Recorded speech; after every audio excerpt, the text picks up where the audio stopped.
But what will make the 2015 RVA Street Art Festival bigger than ever is the new location. The Southern States Silos, a behemoth of an industrial site, seen by thousands of people on I-95 every day. Neighbors like this now closed tanning salon Fantan, who avidly made sure the camel complied with their special use permit. Burgess said the complaints even went as far as to where the cops had to be called multiple times, which in turn greatly affected his business. The local music community.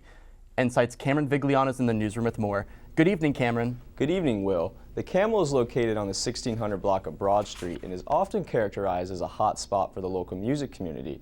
But recently, the venue ran into some issues with neighbors over noise. Now, City Hall has provided a solution. For John Bradbury, guitarist of the local band Face Ship, it's a return to normalcy. It's the way it had been for so long.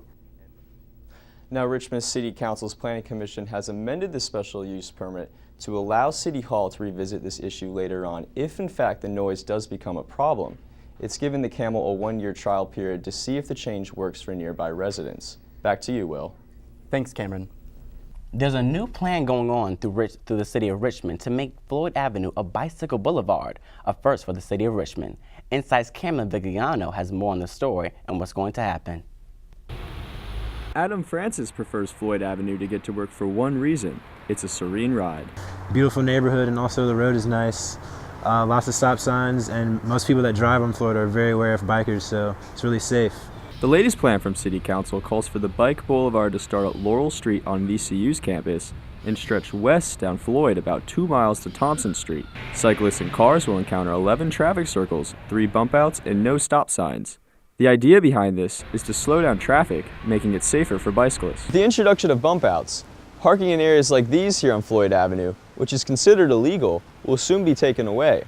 However, city officials have stressed that no legal parking will be taken from Floyd Avenue. It's the soon-to-be eliminated parking, on top of the already limited parking, that has some residents worried in the neighborhood. Fan District resident Charlie Deardor says it's an issue that has to be taken into serious consideration.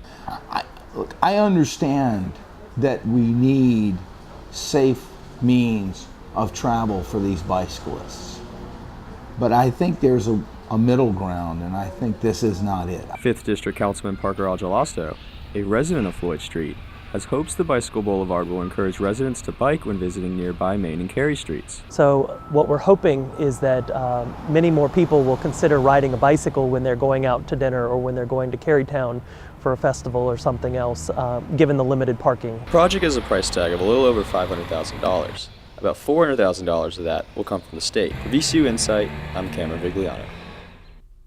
The final plan is expected to be passed through City Hall by late this month or early next month. And another community art fair is in the making after a year-long break. The RVA Street Art Festival will return next September, just days before the 2015 UCI World Bicycle Championships. Insight's Cameron Vigliano reports on this growing event.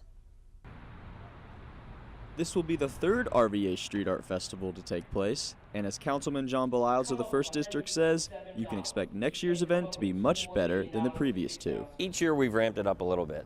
The festival is a 4-day showcase where artists give old industrial sites a makeover through works like murals or sculptures. The event first debuted in 2012 at a power plant along the Canal Walk downtown, and the 2nd Street Art Festival was last year at the GRTC bus depot. But what will make the 2015 RVA Street Art Festival bigger than ever is the new location. The Southern States Silos, a behemoth of an industrial site, seen by thousands of people on I-95 every day. It's the exposure from I-95 and the fact that street art will be completed just before the World Bike Championships that excites Beliles. There'll be a lot of people in town that have never been to Richmond before, and there'll be millions watching on TV, and they'll be able to see what we can accomplish next September. Creative firm Release the Hounds will organize the event. Founder John Mills told me the event aims to raise money for children's art programs while revitalizing rundown eyesores through art. Last year, about $105,000 for the GRTC location was budgeted, and about $200,000 will be pumped into the Southern States Silos. But besides helping the community, Mills says the event is also meant to give artists exposure. Not only bringing in artists and showcasing international and national artists, but also using the event to help kind of find like Richmond talent. As for other plans, Beliles says it's all in the making. For VCU Insight, I'm Cameron Vigliano. The festival will be held September 10th through the 13th. Congratulations to a local comedian who is named Best Act in Town 2 years running by Style Weekly. We're lucky to have him in the studio to join us. Insight's Michelle Green is here now with more. Eating healthy could be expensive and may not be in the budget for some low-income families. But a group is trying to change that by bringing fresh produce to low-income neighborhoods for little to nothing. Insight's Randy Ayala has more on the story. Shalom Farms is trying to revamp the program to make it last all year round. They have been active in the Ramsey and Hillside neighborhoods and are hoping to expand.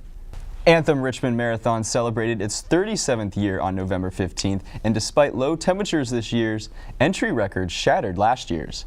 According to Richmond sports backers, the marathon had more registered runners 2 weeks before race day than there has ever been. More than 6,000 signed up for the race and almost 93,000 for the half marathon, which set a new entry record for the race's history.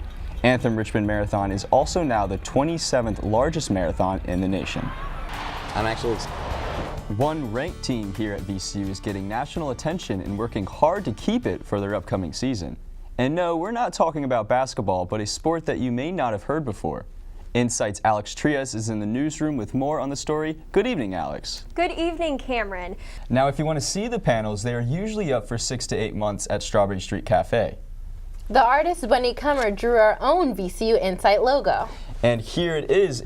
It was a little tricky, she said. She's actually used to drawing the chalk portrait on the wall instead of down like a piece of paper. Oh, wow. So, yeah. Well, she said the letters were challenging, but hey, it only took her 20 minutes. Well, thanks so much, Bunny. We love our chalkboard, and it's going to stay on our wall like right behind us. So. And that's it for this edition of VCU Insight. Make sure you check us out on our website at insight.vcu.edu. You can also follow us on Twitter, Instagram, and Facebook under VCU Insight. Contact us for any stories you'd like to see on our show. And if you missed our show or would like to watch it again, you can find us on YouTube at VCU Insight. Thanks for tuning in. I'm Cameron Vigliano. And I'm Bria White. We'll see you next time.